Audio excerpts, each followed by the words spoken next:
Redemption, honor, glory. Some go their entire lives without experiencing these qualities, but here, in the land of opportunity known as Branson, Missouri, one camper here at Kanakuk has experienced all three by age 9. This is his incredible story. Kanakuk Camps, a place where laughter fills the air, hugs are a dime a dozen, and lives are amplified. But for one camper, things weren't always this way. What started off as a summer of joy suddenly became a very scrapey summer. Camp is still fun. I like it. I mean, my friends are cool. I like being at the swimming pool, but every time we go into the meal, I know I'm gonna end up scraping all the plates. Scraping, as referred to by Joseph, is practiced after every meal at John Benning Dining Hall at Kanakuk. The art of scraping can best be described as taking the leftovers from the meal and scraping them all into a single plate. The instrument used is simply referred to as a scraper. The process is quite tedious to say the least, but for Joseph, it became a regular part of his life. Always scraper, it seems like at every meal I'm a scraper, and I have to scrape everyone's plates a lot. Kanakuk counselors generally dictate the form in which the scraper is chosen. We caught up with Joseph's counselor for the story, who preferred to keep his name and identity hidden. I don't want my face to get out there because I think Joseph and I have already suffered enough. I mean, I think he's better for it. Did you see his muscle? Like, he's the strongest kid I've ever seen. What kills you doesn't make you stronger. I don't think it's my counselor's fault, really. It happens to me all the time. And we even play Wheel of Scraple, and it lands on me every time. Every single time we try it, it lands on me. There are many games in which the scraper can be chosen. Dr. H. Wadsworth Longfellow is an expert in this field. We chose to talk to him to inform us on the psychological impact scraping and its game has on the campers. The psychology of the scraper game is very interesting. It delves deep into the psyche, into the id and ego of the child. A child who loses multiple scrapers is in danger of a little confidence loss. A child who loses every scraper game, it could be devastating. Oh, I can't stand it. I lose every game. I lose Fungo Bongo because I have little to no rhythm. I lose Laissez-Faire because I don't understand economic theory. I lose Steel Trampoline because I have severe asthma. Well, Steel Trampoline will get, will have a lot of forks thrown at you. Your cabin mates will throw forks at you. But most of them, it's just the effect of the confidence to the child. It seems like I just can't seem to catch a break.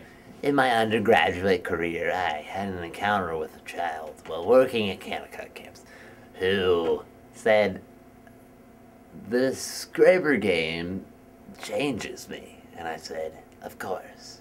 And I knew. Because when you are just a camper, you're eating, you're just a camper eating.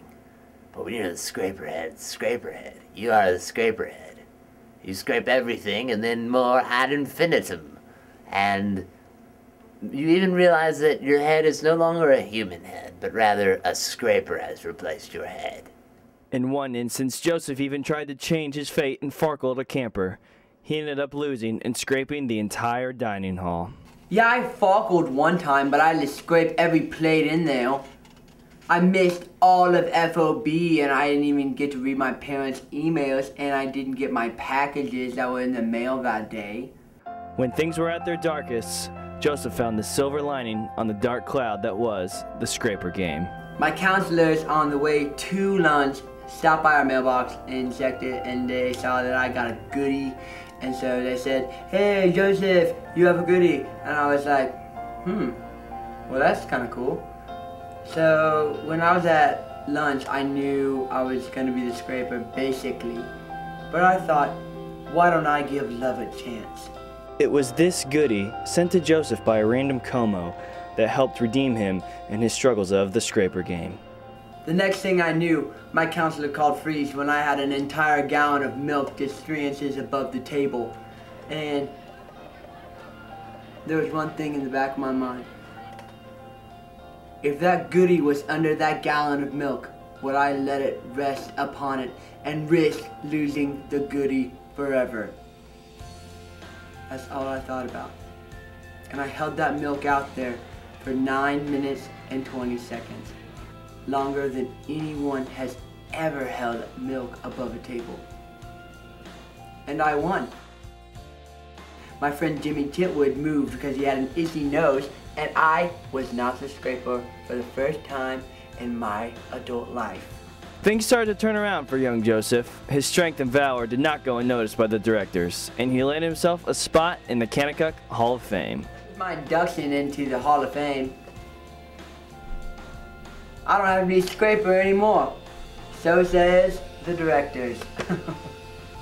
So yeah, I'll be back next year. There are many things Joseph has learned in his summer at Kanakuk, but one of the most important is how the words redemption, honor, and glory have brought to him a new understanding. Are redemption, honor, glory, words like that, are those just random words we say? Those mean anything? I think most times in our culture, absolutely, we do say them, but in my case, once you've truly experienced them, they're never the same words. Joseph has been traveling around to the many different Kanakuk camps, sharing his story of inspiration and how one single goodie brought him redemption.